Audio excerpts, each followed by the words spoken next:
ہے جب پاکستان کے وزیر خارجہ ڈپٹی وزیر اعظم نے دورہ کیا کابل کا اور بہت مثبت انداز سے افغان طالبان کے ساتھ بات چیت کی، ان تک اپنا پیغام پہنچایا، ان کی دی گئی یقین دہانی پر یقین بھی کیا اور اس کو پوری دنیا کے سامنے پیش کیا۔ لیکن اس کے بعد سے کیا ہو رہا ہے کہ دہشت گردی کی لہر بڑھتی چلی جا رہی ہے پاکستان میں، اور افغان طالبان کی جانب سے غیر معمولی اقدامات کیے جانے کی بجائے اس دہشت گردی کو روکنے کے لیے کوئی کردار ادا نہیں کیا جا رہا، اور پاکستان کے خلاف بھی بلا اشتعال کارروائیاں شروع کر دی گئی ہیں۔ جی، پاکستان نے تو ہمیشہ سنسیریٹی کا مظاہرہ کیا ہے، ہم نے لیوریج بھی دی ہے، ان کو انگیج بھی کیا ہے، ان کو بارہا بتانے کی کوشش بھی کی ہے۔ نہ صرف ہمارے وزیر خارجہ نے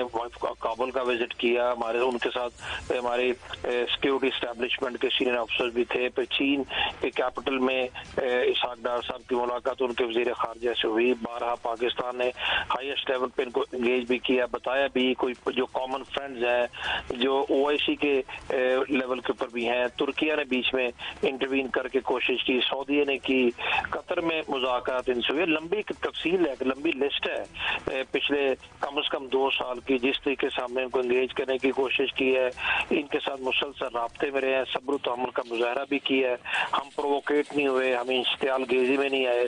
اور یہ اس کے ساتھ ساتھ یہ دہشت گردی بھی جاری رہی۔ دنیا کا کون سا ملک اس طریقے سے برداشت کرتا ہے، بالخصوص ایک ایسا ملک جو کیپیبلٹی بھی رکھتا ہو ملیٹریلی کہ ان کو 2 دن میں ان کو چھٹی کا دودھ ہم یاد کرا دیں، یہ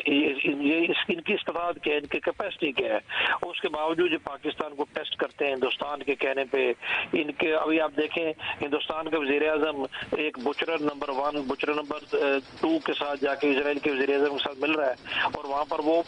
آگے سے اسٹیٹمنٹ دے رہا ہے کہ پاکستان کا اگریشن افغانستان کے اگینسٹ جو ہے نا بڑی زیادتی کی بات ہے۔ تو یہ پورے کا پورا ایک نیکسس ہے، ہم تو ان چیزوں کو سمجھتے ہیں، یہ نہیں کہ ہمیں ان چیزوں کو پتہ، لیکن اس کے باوجود ہم صبر و تحمل کا مظاہرہ اس لیے کرتے چلے آ رہے ہیں کہ ایک ہمسایہ ملک ہے، ان کی عام لوگوں کا قصور کیا، ان کا نقصان ہم نہیں کرنا چاہتے۔ بٹ یہ اب ایک حد کسی چیز کی ہوتی ہے کہ ایک طرف سے مسلسل پاکستان کو بلیڈ کرنے کی کوشش کر رہے ہیں، اور ساتھ ہی آپ جو ہے یہ ایکسپیکٹ کریں کہ ہم آپ کو جواب نہیں دیں گے، تو اب یہ نہیں ہو سکتا۔ آپ نے بات کی کہ سیریسنس کا مظاہرہ کیوں کرتے ہیں، دیکھیں یہ انکیپیبل لوگ ہیں، نہ ان کو حکومت کرنی آتی ہے، نہ کے اندر کسی قسم کا ویژن ہے، کسی قسم کی بصیرت نہیں ہے، ٹیرر منی پہ یہ پلتے ہیں، ان کو کیا پتہ ہے حکومتی امور کیسے چلانے ہوتے ہیں، اپنے ملک کے لوگوں کی پرواہ نہیں ہے۔ جن چینل سے ان کے پاس پیسہ آتا ہے وہ سارے کا سارا یہ پاکستان میں رینسم کے ذریعے بھی، ٹیررزم کے ذریعے بھی، دنیا کے مختلف جو بلیک منی ہے یہاں کے افغانستان میں آ کے یوز ہو رہی ہے، انہیں کیا چیز سے غرض ہے، اور یہ ایسی نام نہاد عبوری حکومت ہے کہ ان کا ٹائم فریم ہی کوئی نہیں ہے۔ عبوری حکومت انٹرم گورنمنٹ ہمیشہ انٹرم پیریڈ کے لیے ہوتی ہے، ابھی ان کا پیریڈ ختم ہونے کو نہیں ہے، اور جس طریقے سے افغانستان کے لوگوں پر ان کو امپوز کر دیا گیا ہے اور یہ ختم ہونے کا نام نہیں لے رہے، ان کے لیے بھی مصیبت، ان کے لیے بھی عذاب، دنیا کے امن کے لیے بھی خطرہ۔ اور ہم تو بارہا دنیا کو یہ بتانے کی کوشش کرتے چلے آ رہے ہیں کہ افغانستان آج ایپی سینٹر آف ورلڈ ٹیررزم بن چکا ہے، مجھے یہ کہنے میں کوئی آر نہیں ہے، اور میں اپنے پورے جو واٹ ایور نالج آئی ہے، میں اپنی کم از کم پوری رسپانسبلٹی کے ساتھ یہ کہتا ہوں کہ آج کا افغانستان 9/11 کے وقت کے افغانستان سے کہیں زیادہ خطرناک ہے۔ آج جو دہشت گرد تنظیمیں خطرناک جس طریقے سے وہاں پر ایکٹیویٹ ہو چکی ہیں،